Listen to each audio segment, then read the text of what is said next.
They say you never hear the bullet that kills you, but sometimes it's not the gunshot that ends your life. It's a whisper, a single slip of the tongue. When Alessia Valenti stood in the middle of a crowded ballroom and cursed under her breath, she didn't just break etiquette. She signed a contract in blood. Because the man standing behind her wasn't just a billionaire investor. He was the capo of the Chicago outfit, a man who hadn't felt an emotion in a decade, until she swore at him. Get comfortable. Lock your doors. This isn't just a romance. This is a war zone. This is the whisper and the wolf. The champagne in Alessia Valenti's glass had gone warm 20 minutes ago, but she held onto it like a lifeline. The crystal flute was a barrier, a small, fragile shield between her and the sharks circling the grand ballroom of the Palmer House Hilton in Chicago. It was a charity auction, gala for the arts, the invitation had said in embossed gold lettering. To the untrained eye, it was a gathering of Chicago's elite, philanthropists, tech moguls, and old money heirs pretending to care about Renaissance restoration.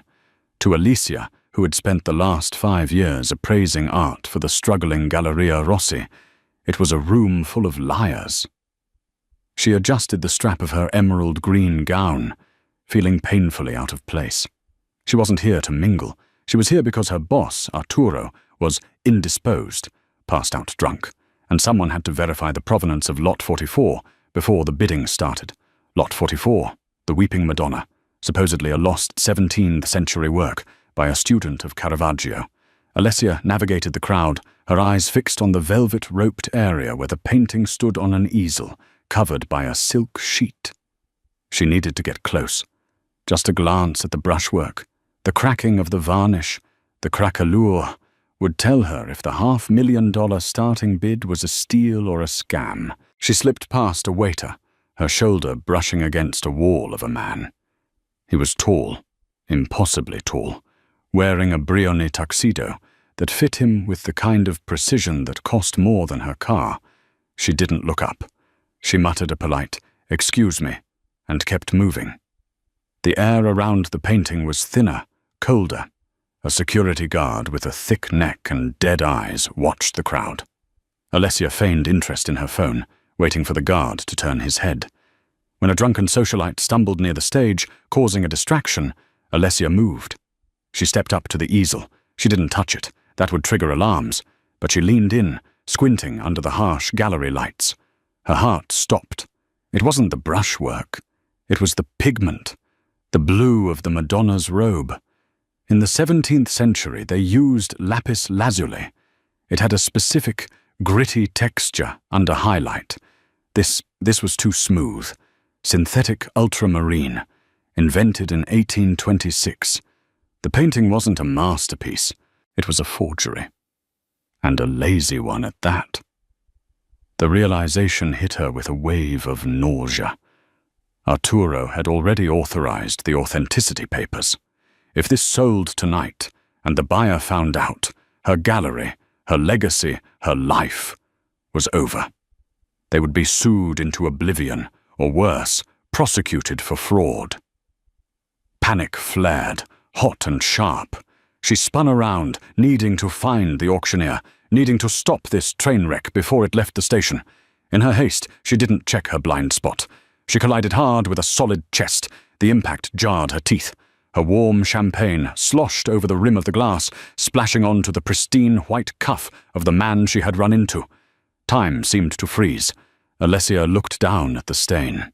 It was soaking into the white silk shirt, just beneath the sleeve of the black tuxedo jacket. It looked like a gunshot wound, wet and spreading. She looked up. The man was the same one she had brushed past earlier. Up close, he was terrifyingly handsome, with features that looked like they had been carved from granite and then left out in the cold. His hair was dark, swept back, and his eyes were the color of burnt espresso, dark, intense, and utterly unamused. He didn't move. He didn't recoil. He just looked at the stain. Then at her.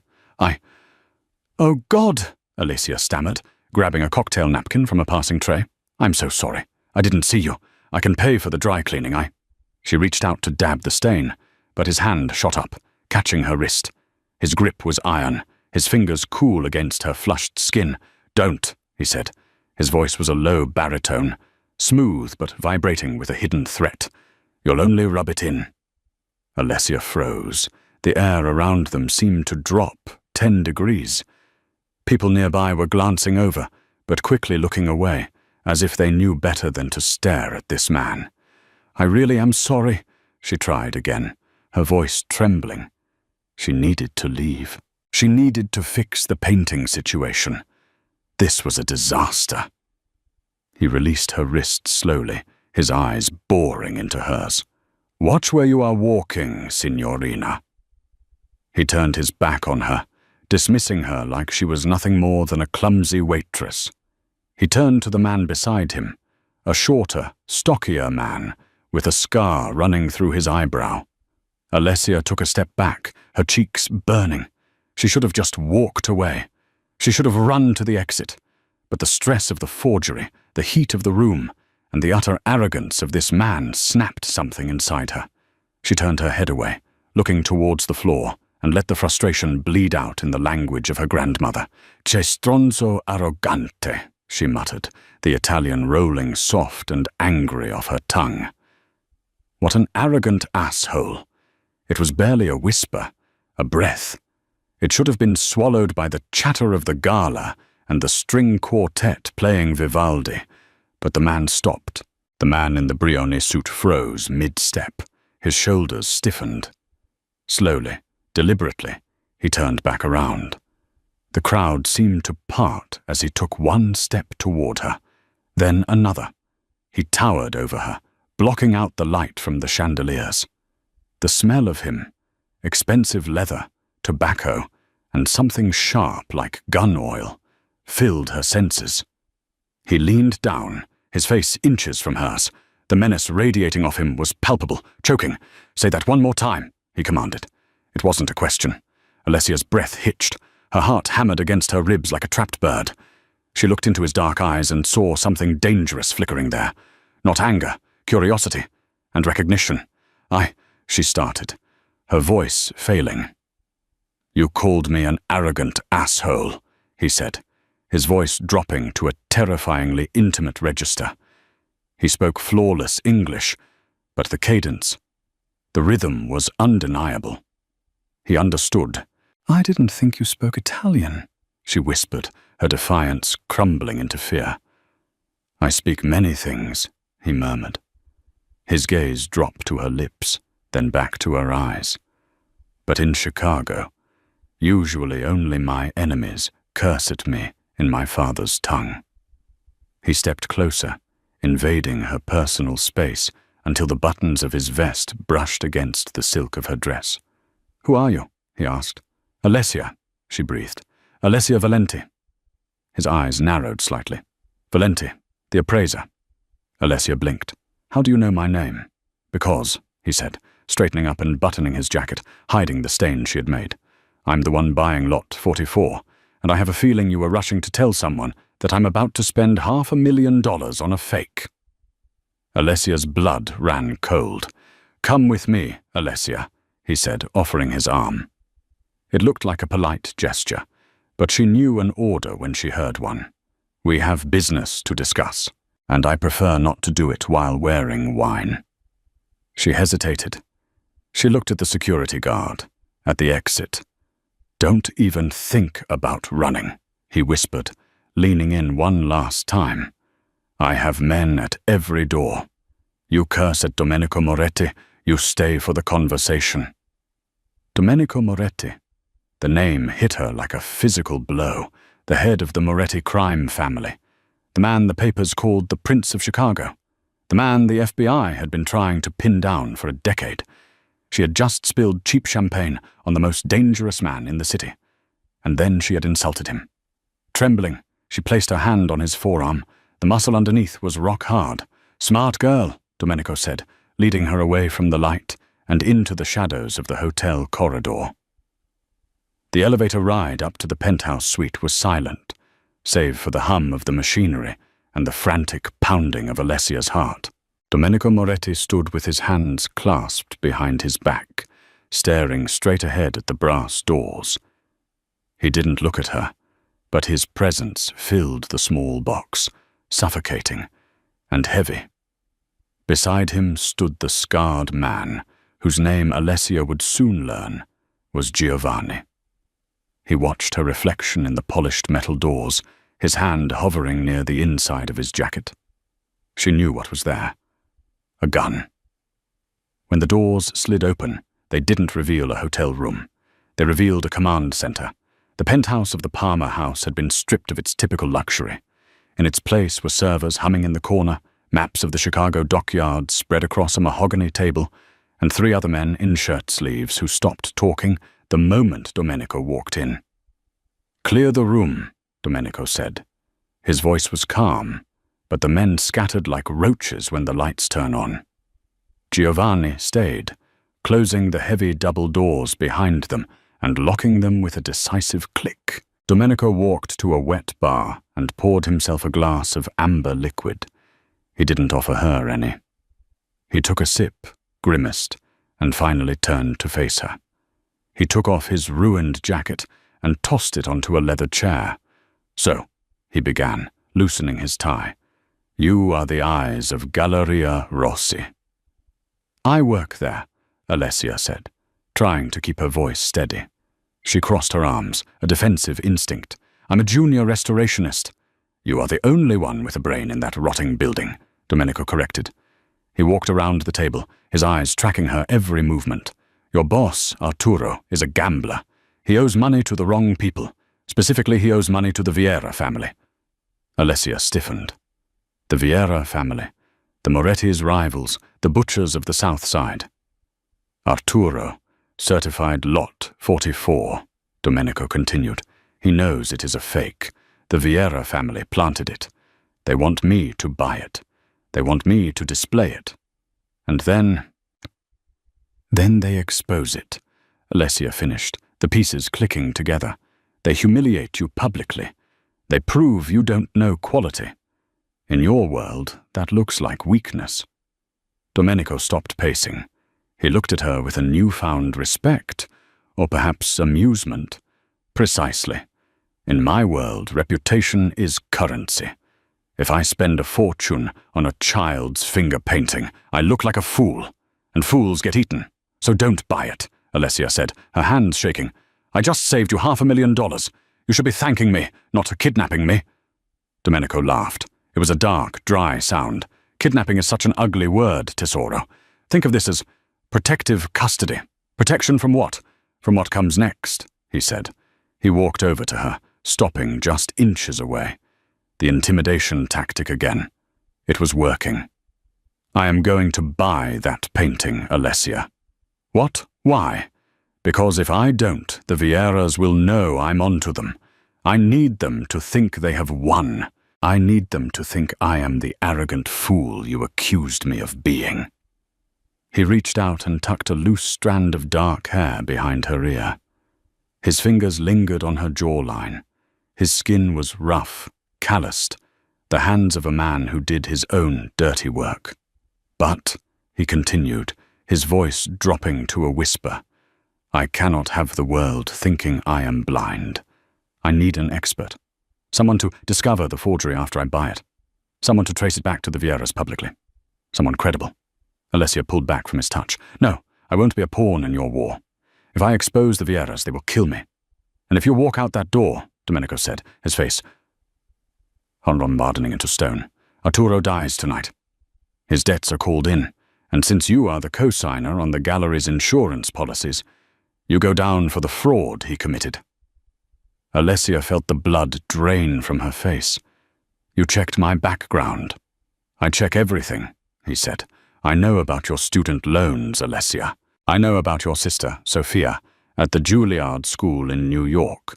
Expensive tuition. I know you send her half your paycheck every month."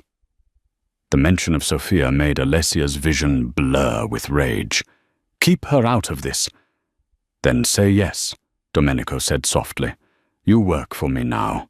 You will be my personal curator. You will live in my estate. You will catalogue my collection, and when the time is right, you will expose the Vieira forgery." "And in return?" she asked, her voice brittle. "In return," Domenico said, stepping back and spreading his hands, "I pay off Arturo's debt. Your sister's tuition is paid in full for the next 3 years. And you—" He paused, his dark eyes sweeping over her body in a way that made her skin prickle with heat, despite the fear. "You get to survive." Alessia looked at the locked doors. She looked at Giovanni, who was cleaning his fingernails with a switchblade. She looked at Domenico Moretti, the wolf in the high-rise. She had no choice, but she wasn't going to make it easy for him. She lifted her chin. "If I do this, I have conditions." Domenico raised an eyebrow. "Conditions? You are in no position to bargain, little mouse." "I am not a mouse," she snapped. "And my condition is simple. You don't touch me. You don't speak to me unless it is about art. And I want my own lock on my bedroom door." Domenico stared at her for a long, silent minute. The tension in the room was thick enough to choke on. Then the corner of his mouth twitched. A smirk, a real, genuine smirk. "Done," he said. "Giovanni, get the car. Alessia is coming home with us." He walked past her towards the door, but as he did, he leaned close to her ear one last time. "But be warned, Alessia," he whispered. "You may have a lock on your door. But in my house, there are no secrets, and eventually, you might just forget to lock it." Alessia shivered as he walked away. She had just cursed at the devil, and instead of dragging her to hell, he had invited her in for dinner. As she followed him to the elevator, she realized her life as she knew it was over. The gallery, the quiet nights, the safety of the past. It was all gone. She was property of the Moretti crime family now. The drive from the Loop to Lake Forest took 45 minutes, most of it spent in a silence so thick it felt like a physical weight. The armored SUV, a black Cadillac Escalade that looked indistinguishable from a politician's transport, cut through the night along Lakeshore Drive. To the right, Lake Michigan was a void of black ink. To the left, the city skyline receded, a glittering monument to the civilization Alessia was leaving behind. Domenico sat next to her in the back seat, reading documents on a tablet. He didn't look up, didn't speak, and didn't acknowledge the fact that Alessia was gripping the door handle so hard her knuckles were white, but the space between them crackled. Every time the car turned, her knee brushed against his thigh, and she would flinch away as if burned. He, notably, never moved an inch. They arrived at the estate just past midnight. It wasn't a house, it was a fortress disguised as a French chateau.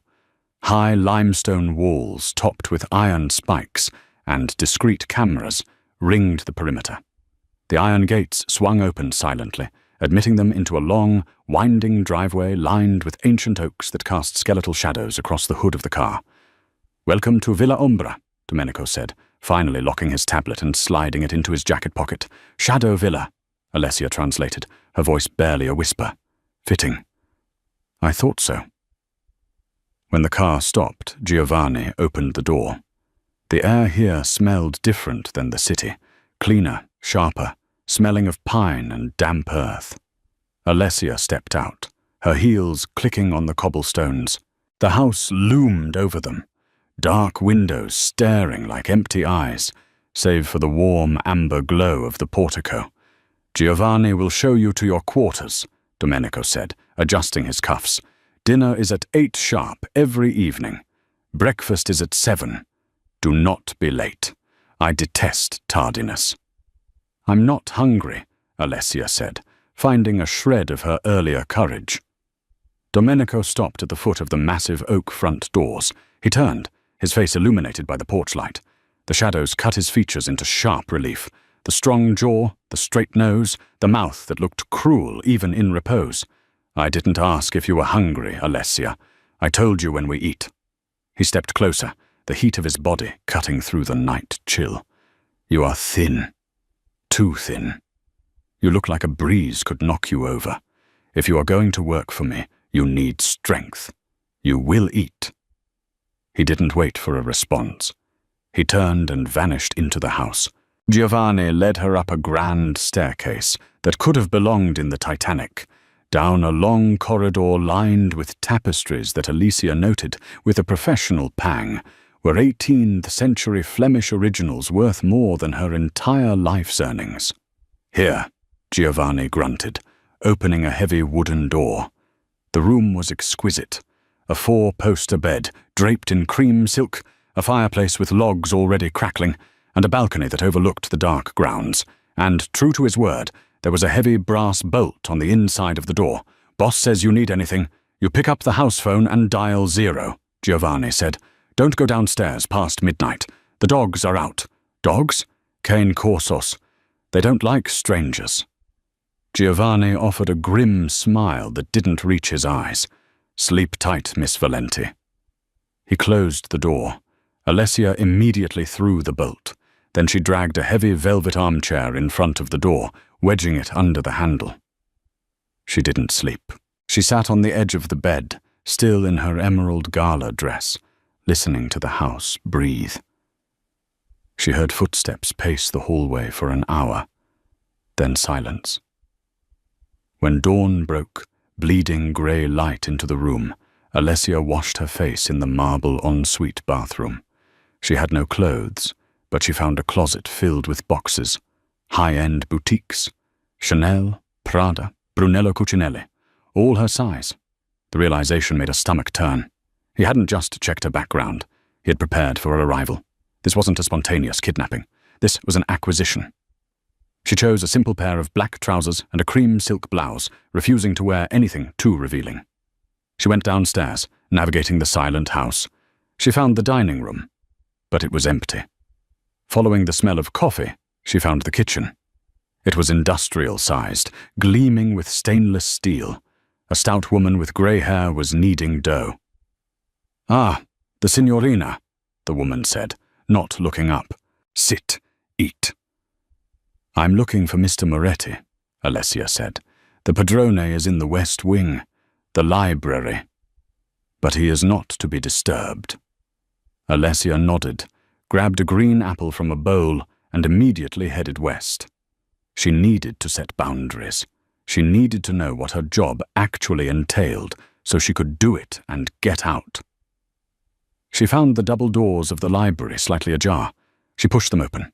She stopped dead. It wasn't a library. It was a museum. The walls were lined with floor-to-ceiling bookshelves, yes, but between them hung paintings that shouldn't exist, paintings that were listed in Interpol databases. To her left, a small oil painting of a storm-tossed sea.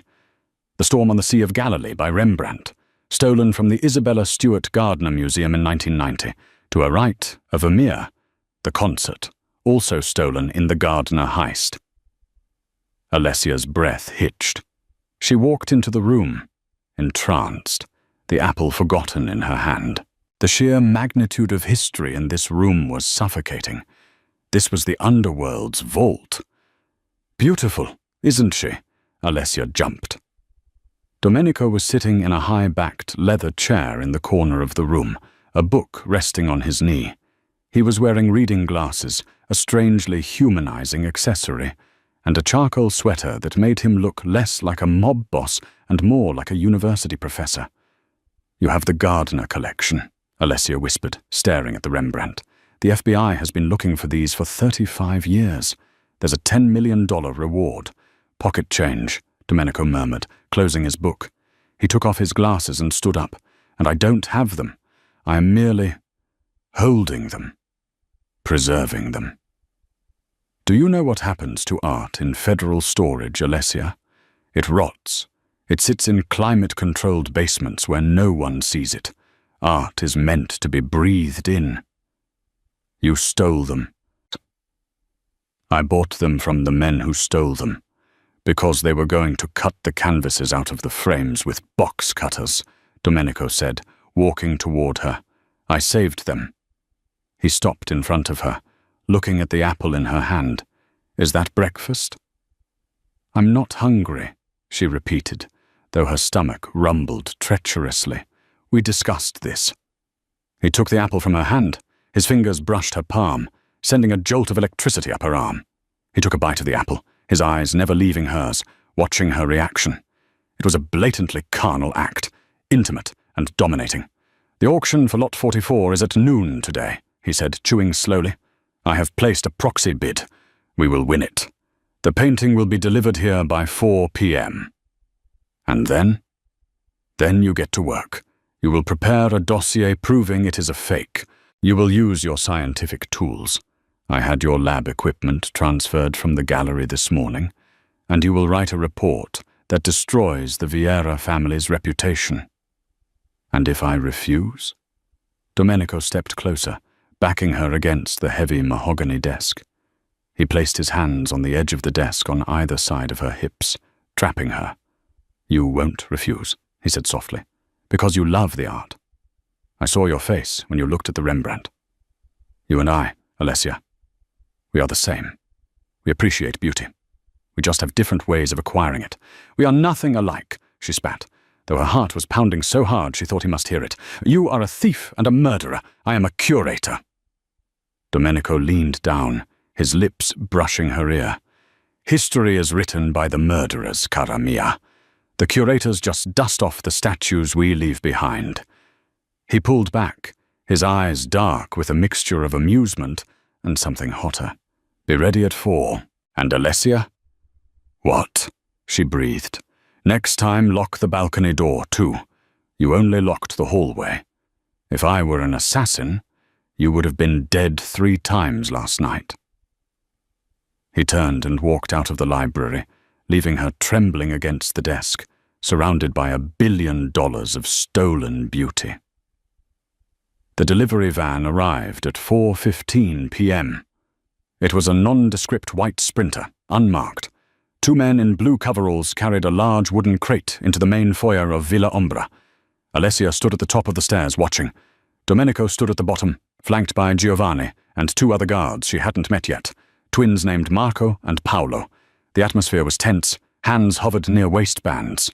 "Open it," Domenico commanded. One of the delivery men used a crowbar to pry off the lid of the crate. They pulled away the packing straw and lifted out the painting. The Weeping Madonna. It looked even worse in the daylight. The varnish was too glossy, the craquelure too uniform. It was a sophisticated fake, yes, but to an expert eye, it screamed forgery. "Well?" Domenico looked up at her. "Miss Valenti, your verdict?" Alessia walked down the stairs, trying to project an authority she didn't feel. She approached the painting. She didn't need her tools yet. She just needed to confirm it was the same piece from the gala. "It's the same one," she said. "The pigment is wrong. The canvas weave is machine-spun, not hand-loomed. I can prove it in an hour with the microscope." "Good," Domenico said. He gestured to Giovanni. "Pay the drivers." Giovanni handed the driver a thick envelope. The men nodded and hurried out, eager to leave the oppressive atmosphere of the Moretti estate. "Take it to the lab," Domenico ordered Marco and Paolo. As the twins lifted the painting to move it, something fell from the back of the wooden frame. It hit the marble floor with a wet thud. The room went silent. It wasn't a piece of wood. It was a small plastic bag. Inside was a cell phone, a cheap burner flip phone, and something else, something dark and organic. Domenico moved instantly. He shoved Alessia behind him, his body becoming a human shield. "Don't touch it," he roared at Marco, who had reached down. Giovanni kicked the bag away from the group, drawing his gun and aiming it at the object as if it were a bomb. The phone inside the bag began to ring. The shrill electronic chirp echoed off the high ceilings. Ringtone, ringtone, ringtone. Domenico stared at the bag. He looked at Giovanni. "Clear the room. Take Alessia to the safe room. Now!" "No," Alessia said, stepping out from behind him. Curiosity, and a morbid horror, drew her eyes to the bag. "What is in there with the phone?" Domenico grabbed her arm, his grip bruising. "I said go!" "It's a finger," Marco whispered, his face pale. "Boss, it's a finger!" Alessia's stomach lurched. She looked closer. It was indeed a human finger, severed at the knuckle, resting against the vibrating phone. And on the finger was a ring. A silver ring with a turquoise stone. Alessia screamed, a raw, guttural sound that tore from her throat. "No, no, no, no!" She lunged towards the bag, but Domenico caught her around the waist, hauling her back. "Alessia, stop!" "That's Sophia's!" she screamed, thrashing in his arms. "That's my sister's ring. She wears it every day. That's her ring." The world tilted on its axis. The Vieira family didn't just want to embarrass Domenico. They knew he had hired an expert. They knew who she was, and they had gone to New York. "Giovanni, answer the phone," Domenico said. His voice had lost all human warmth. It was the voice of a machine. Giovanni picked up the bag carefully, opened the flip phone, and put it on speaker. He held it out. "Moretti," a voice crackled. It was smooth, oily. "Luca Vieira, the underboss." "Luca," Domenico said. He was still holding Alessia, clamping her to his chest so tightly she could barely breathe. But she stopped struggling, paralyzed by the voice on the line. "Did you like the gift, Domenico?" Luca laughed. "We heard you bought our little painting. We thought you might need a helping hand to hang it. Or a finger." "If you touched her," Domenico said, his voice dropping to a terrifying whisper, "I will peel the skin from your body while you're still awake to scream." "Touched who? The art student?" Luca feigned ignorance. "She's a pretty girl, very talented. We have her here. She's helping us correct our mistakes. We heard you have the older sister. We thought we'd complete the set." Alessia sobbed, her knees giving out. Domenico took her full weight, holding her up. "What do you want, Luca?" "I want the routes," Luca said. "The shipping routes for the new shipment coming in from Naples next week. The guns. Give me the schedule. Give me the routes, and you get the girl back in one piece. Refuse, and we send her back in pieces, starting with the other 9 fingers." "You have 1 hour," Domenico said. 1 hour, Luca agreed. "TikTok, Prince." The line went dead. Silence crashed back into the foyer. Alessia slumped against Domenico, the room spinning. Sophia, her little sister, the musician. She had never hurt a fly. This was her fault. Domenico handed her off to Giovanni, his movements sharp and controlled. He walked over to the painting, the fake Madonna that had started this all. He pulled a knife from his belt, a switchblade with a pearl handle, and slashed the canvas. He tore it open, top to bottom, destroying the face of the Madonna. He turned to Alicia. His eyes were burning with a rage so pure it looked like madness. "Giovanni," he barked, "get the car. Call the crew. Everyone. The Reapers. The Ghosts. Everyone." "Boss?" Giovanni asked, eyes wide. "We're going to give them the routes?" "No," Domenico said. He walked over to Alessia, cupping her face in his blood-stained hands. He had cut himself on the painting frame, or maybe the rage made him bleed. He forced her to look at him. "Alessia, look at me." She looked up, tears blurring her vision. "I promised you protection," he said. "I failed. They touched what was yours to get to me. That is a violation of the old laws." "Please," she begged, grabbing his wrists. "Give them the routes. Give them whatever they want. Just save her." "I cannot give them the routes," Domenico said. "If I do, they will kill her anyway to tie up the loose end. That is how Luca works." "Then what?" she wailed. Domenico leaned his forehead against hers. "We are going to New York, and we are going to burn the Vieira family to the ground." He pulled back, his eyes locking onto hers. "You wanted to know who I am, Alessia. Tonight you will see. I am not a businessman. I am not a collector." He turned to the twins. "Load up the weapons. We are going to war." The Gulfstream G650 didn't feel like a luxury jet. It felt like a flying hearse. At 40,000 feet, the cabin was silent except for the low hum of the engines. There were no flight attendants offering champagne. There was only the crew, Domenico, Giovanni, the twins Marco and Paolo, and 4 other men who had joined them at the private airstrip in Waukegan, men with names like Bishop and Grave, men who didn't exist on any government census. Alessia sat by the window, staring out at the pitch-black sky.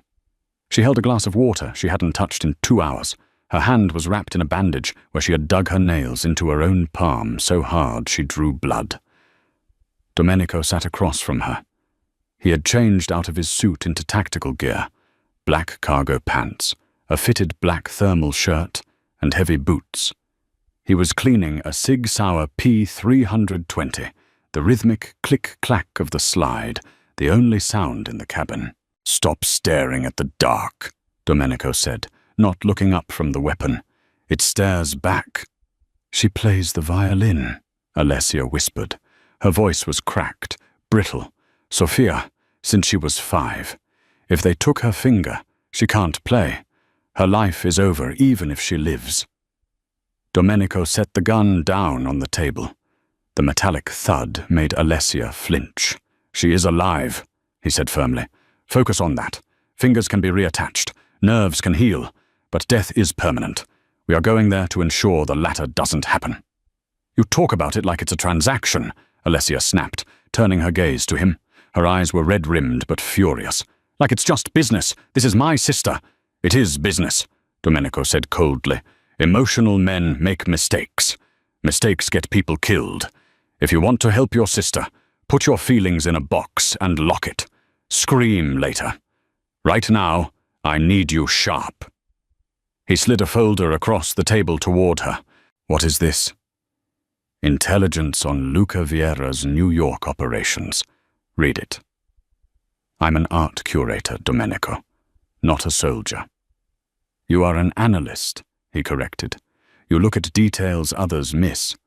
You spotted a synthetic pigment in a painting from 10 feet away. I need you to look at these photos of Vieira's known safe houses. Tell me what you see that doesn't fit." Alessia hesitated, then opened the folder. It was filled with grainy surveillance photos. Warehouses in Queens, a meatpacking plant in the Bronx, a high-end apartment in Tribeca. She forced her brain to work, pushing through the panic. She looked at the photos of the Bronx location. A chain-link fence, a sign that said Vieira Imports.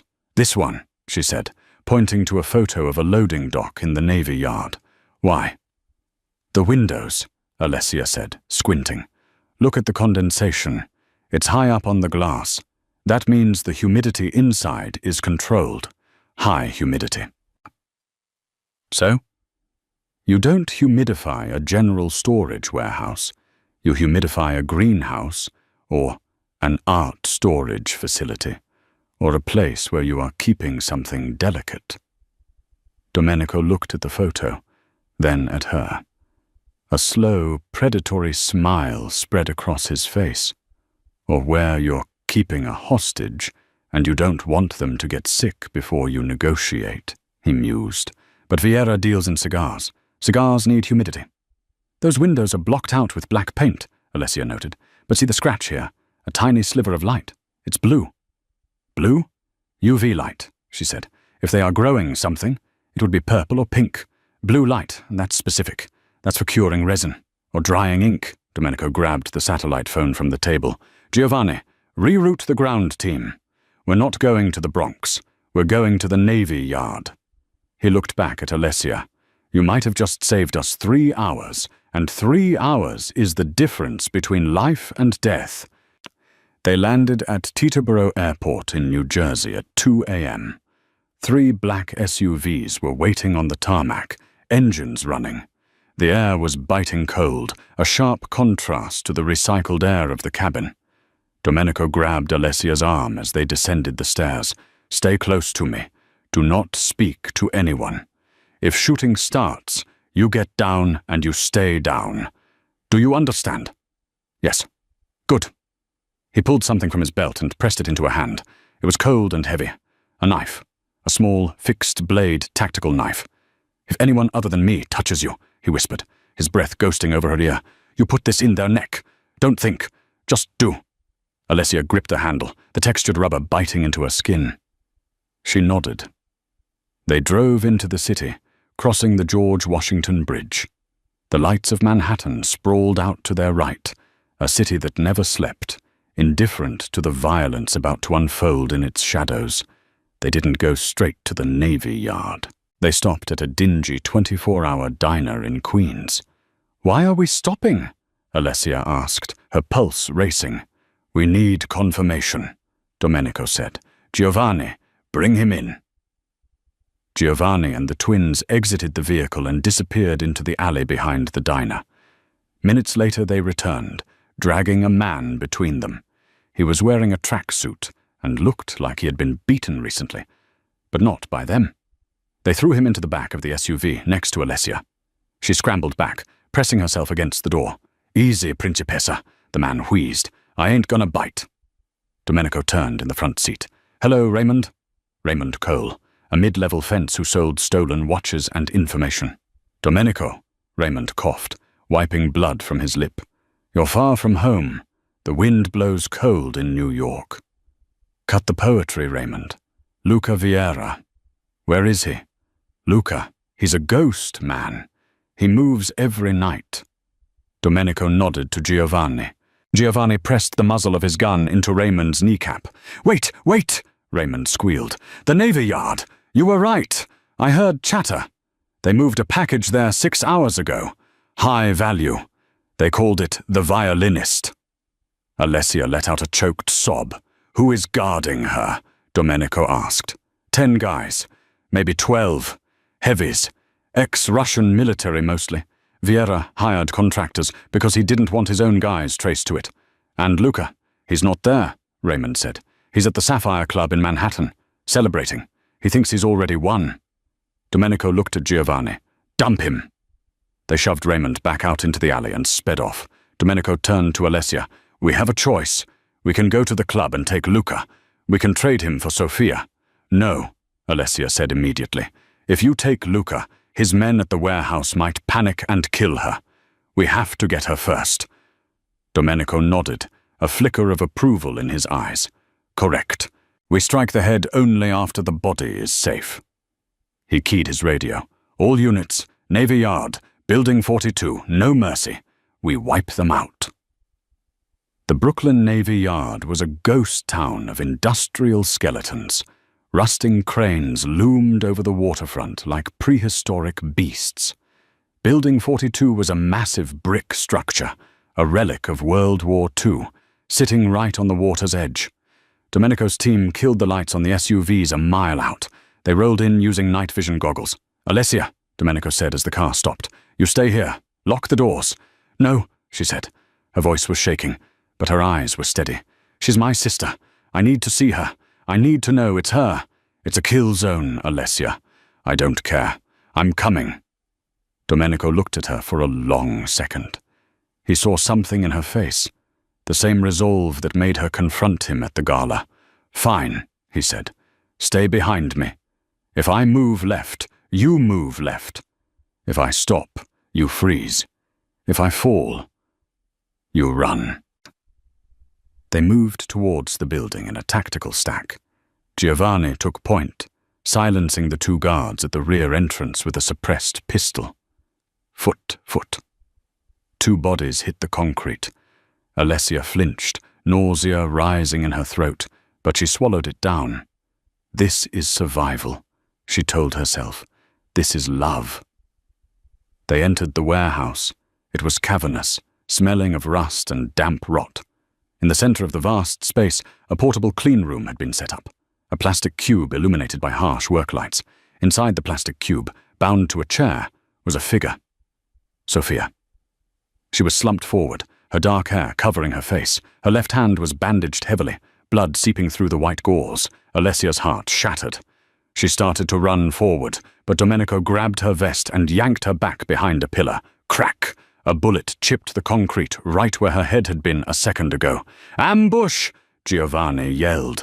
The warehouse erupted. Gunfire echoed off the metal walls, a deafening cacophony. Muzzle flashes lit up the dark corners like strobe lights. Domenico returned fire, his movements precise and economic. He wasn't spraying bullets, he was placing them. "Stay down!" he roared at Alessia, pushing her head towards the floor. Alessia curled into a ball, covering her ears. The noise was physical, a pounding pressure in her chest. She saw Marco take a hit to the shoulder, spinning around but staying on his feet.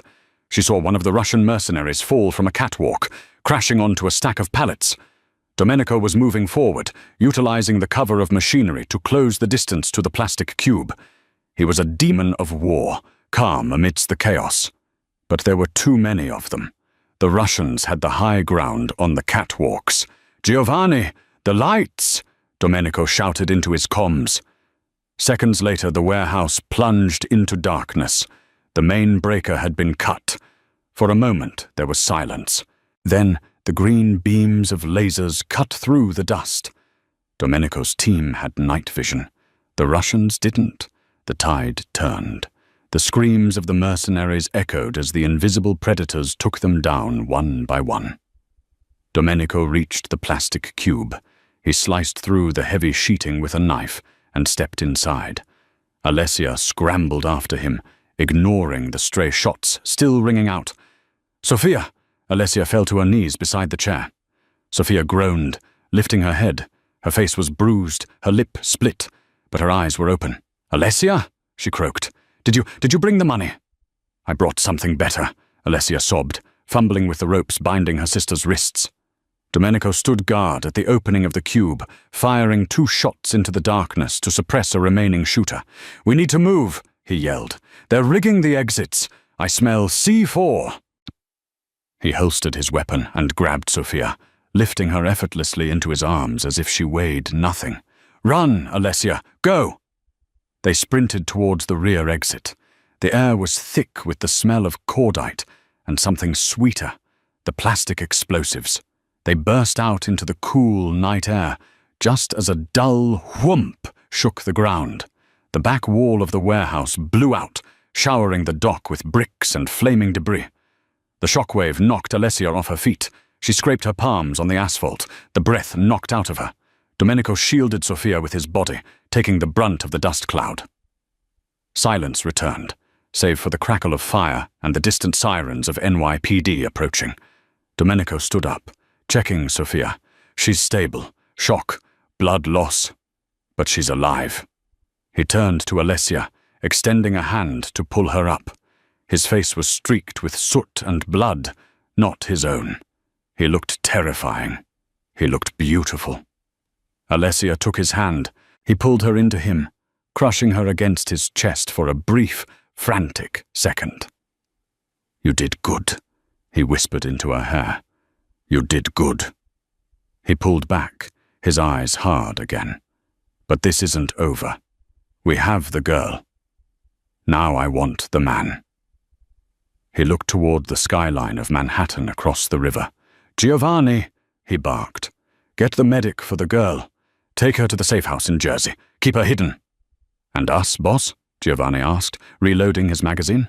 Domenico looked at Alessia. "You go with your sister." "No," Alessia said. The adrenaline was fading, leaving a cold, hard rage in its wake. She looked at Sophia's bandaged hand. She looked at the burning warehouse. "No," she repeated. "Luca Vieira ordered this. He gave the order to cut her." She looked Domenico in the eye. "I'm coming with you. I want to see him fall." Domenico stared at her. He saw the transformation. The scared curator from the gala was gone. In her place was a woman forged in fire. He nodded slowly. "Then let's go crash a party." It was 3 a.m. when the black Escalade screeched to a halt outside the Sapphire Club in the meatpacking district. The bass from inside thumped against the pavement like a nervous heartbeat. Domenico stepped out. He looked like a nightmare walking. Dust from the warehouse explosion coated his tactical gear like grey snow, and dried blood stained his sleeve. He offered his hand to Alessia. She took it. She had wiped the soot from her face, but her eyes held a terrifying new intensity. Beneath her torn silk blouse, she still wore the tactical vest, and in her pocket was the knife. They didn't wait in line. The bouncer took one look at Domenico's face, the face of a reaper who had just clocked out of hell, and tore the velvet rope aside. They walked in. The club was a sensory assault of strobe lights and techno music, but as Domenico moved through the crowd, a ripple of silence followed him. He didn't push people. They parted like water. They saw the guns holstered at his hips. They saw the blood. They headed straight for the VIP section, a glass-walled platform overlooking the dance floor. Luca Vieira sat there like a king, surrounded by models and a bottle of Armand de Brignac. He looked up, his smile faltering, as Domenico stepped past security without breaking stride. The music cut out. The DJ had seen them. In the ringing silence, Domenico's boots on the glass floor sounded like thunder. "Domenico," Luca stammered, standing up. "You look terrible. Rough night?" "I had a pest problem," Domenico said, his voice carrying across the silent club. "I exterminated it." "Is that so?" Luca signaled his bodyguards, but Domenico raised a single hand. "Giovanni." From the shadows of the upper balcony, 4 red laser dots appeared, 2 on Luca's chest, 2 on his head. "Your men are dead, Luca," Domenico said calmly. "The Navy Yard is burning, and the girl is safe." Luca's face went pale. He realized his phone hadn't rung in an hour. This is a misunderstanding. Business is business, Moretti. Take the Jersey territories, take the contracts. "You think I want scraps?" Domenico stepped closer. "You touched my family." "She's not family," Luca yelled, pointing a trembling finger at Alessia. "She's a civilian, an employee." Domenico stopped. He looked at Alessia, then stepped back, giving her the floor. Alessia stepped forward. Her heart wasn't racing anymore. It was beating with a cold, heavy rhythm. "You took her finger," she said, her voice steady, "because she plays the violin. You wanted to destroy the thing she loved most. It was leverage," Luca spat, sweating now. "Nothing personal, sweetheart." Alessia reached into her pocket. The metallic shink of the tactical knife made the crowd gasp. "Domenico told me there are rules," Alessia said, walking until she was inches from him. "An eye for an eye." Luca stumbled back onto the velvet sofa, terrified. "Wait, you're not a killer, girl. Look at you, you're shaking." "I'm not shaking," she whispered. She lunged. It was a strike driven by pure rage. She didn't aim for his chest. She slammed the blade down toward his hand resting on the sofa. The steel buried itself an inch deep into the mahogany wood, missing his fingers by a single millimeter. Luca screamed, clutching his chest, humiliated. Alessia leaned over him. "I am not a butcher like you," she hissed. "I don't take pieces of people. I take everything." She stood up and turned to the stunned crowd, to the phones recording every second. "The Vieira family is finished," she shouted. "Anyone who does business with him answers to us. He is bankrupt. He is alone. And he is done." Domenico walked over, grabbed Luca's phone from his pocket, and dropped it into a champagne bucket. "You heard the lady. Leave." The club emptied in minutes. When they were finally alone in the silence, the adrenaline crashed. Alessia's knees buckled. Domenico caught her. He pulled her into him, his arms wrapping around her like iron bands. He buried his face in her neck, inhaling the scent of smoke and perfume. "You are dangerous," he murmured against her skin. "I learned from the best," she whispered, gripping his vest. "Is it over?" "The war never ends," Domenico said, pulling back to look into her eye. He brushed a strand of hair from her face, his touch impossibly gentle. "But the battle is won, and Sophia is safe." "What happens now?" Alessia asked. "I can't go back to the gallery. Everyone saw me." "No, you can't go back." He took her hand, the one that had held the knife, and kissed her knuckles. "You stay. You stay with me. You finish the catalogue. And you keep me from becoming a monster." Alessia looked at him. "The wolf, the killer, the savior." "And the lock on my bedroom door?" she asked, a faint smile touching her lips. Domenico smirked. It was the same smirk from their first night, but softer now. Genuine. "The lock is still there, Alessia. You can use it whenever you want." He leaned in, his lips hovering inches from hers. "But I'm hoping you won't."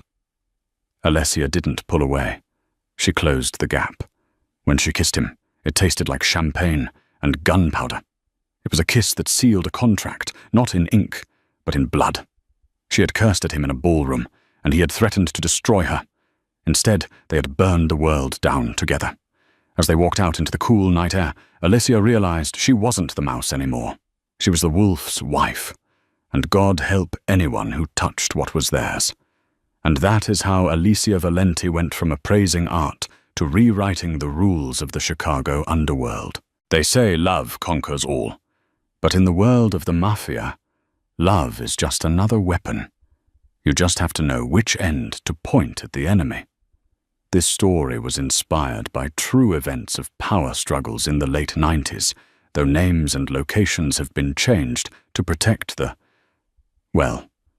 guilty. If you enjoyed this roller coaster of betrayal, romance, and justice, please do me a huge favor. Smash that like button. It helps the algorithm find more story lovers like you. Share this video with a friend who loves a dark romance, and don't forget to subscribe and hit the bell icon so you never miss the next episode.